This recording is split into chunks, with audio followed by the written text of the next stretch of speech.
We are talking about UberEATS, the food delivery app of Uber that's finally come to India. It started off by kicking off in Mumbai, and it's trying to eat into the pie of the likes of Zomato, Swiggy and Food Panda.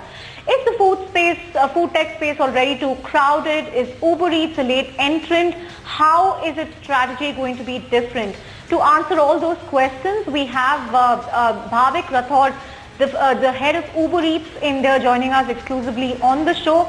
Bhavik, thank you so much for talking to ED Now Startup Central. I want to start by asking you about, the timing of UberEATS launch in India. Is there potential for one more player in the food tech space?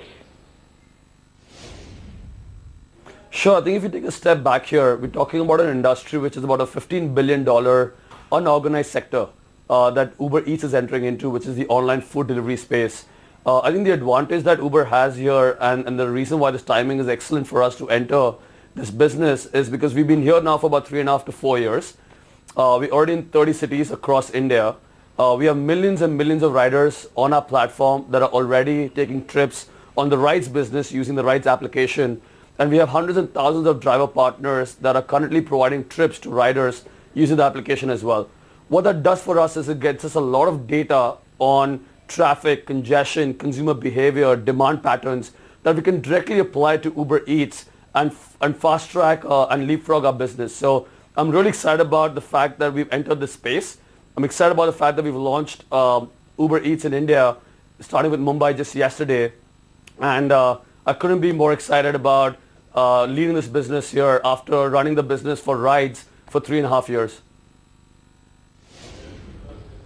Take us through the model that you plan to follow. I mean, it's a standalone app for now, but going forward, will you integrate this with Uber? Will we see, Uber driver partners perhaps doubling up as delivery boys?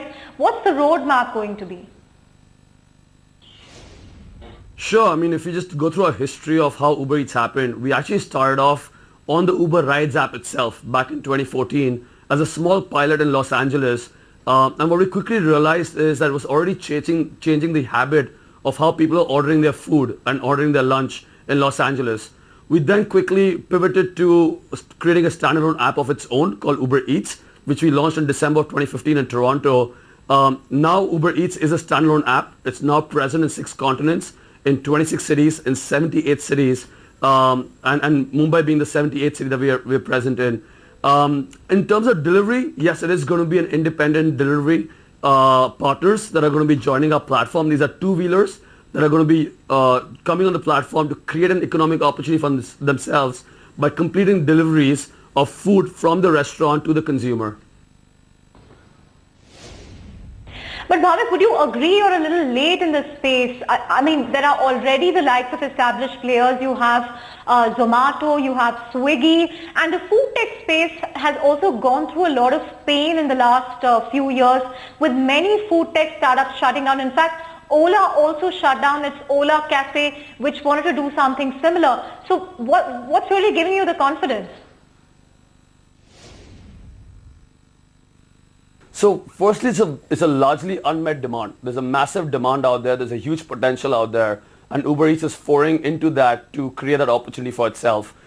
In terms of timing, listen, I think it's important for us to make sure we get the backbone really well. And I think we've done that really well over the last 3.5 to 4 years with our rides business, where we've created a footprint across the country. We've created a brand that you and I love. We get a lot of brand equity and a lot of brand love from our users in the rides business that we expect will also jump over to order food online using the UberEATS application. So it's a huge potential. We are well positioned to maximize in this market. And we, most importantly, to know that we are a technology and data company. And what we've built is a beautiful technology that's as seamless, as convenient, as easy to use, and as stress-free as it's been for the rides business that also comes with the Eats application. Finally, Bhavik, you've started with Mumbai, but how many cities do you plan to be in by the end of the year? And again, will the focus here be the metros?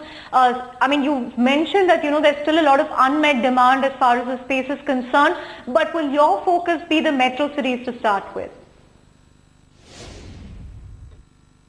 So firstly, we're really excited that we've launched Uber Eats in India, starting with Mumbai just a couple of days ago. The response has been overwhelming. We have over 200 restaurant partners that are already on our platform from day one of launch. We already have a few hundred delivery partners that are on our platform to complete deliveries, and several consumers that have downloaded the application have started ordering food through the Uber Eats application. So amazing response. I'm really excited, really pumped that we've gone off to a really good start here. In terms of expansion, very early to talk about expansion, to be honest. It's only day 2 for us. We're just getting started. We're only present in a small area within Mumbai. We are present in Bandra, in Parel, in Powai, and Andheri. We will be expanding into more areas within Mumbai, and we'll also foray into more cities in India. How and when, time will tell, but we're just getting started, and I think it's important for us to begin with focus on the experience the users are going to have that are going to use this platform, the experience the consumers are going to have when they order food, the experience the restaurants are going to have when they actually prepare the food and use the application to get orders, and the experience the delivery partners are going to have when they fulfill these deliveries to the consumers. So our focus is to get the business fundamentals right, get the economics right, and then we'll expand into more cities.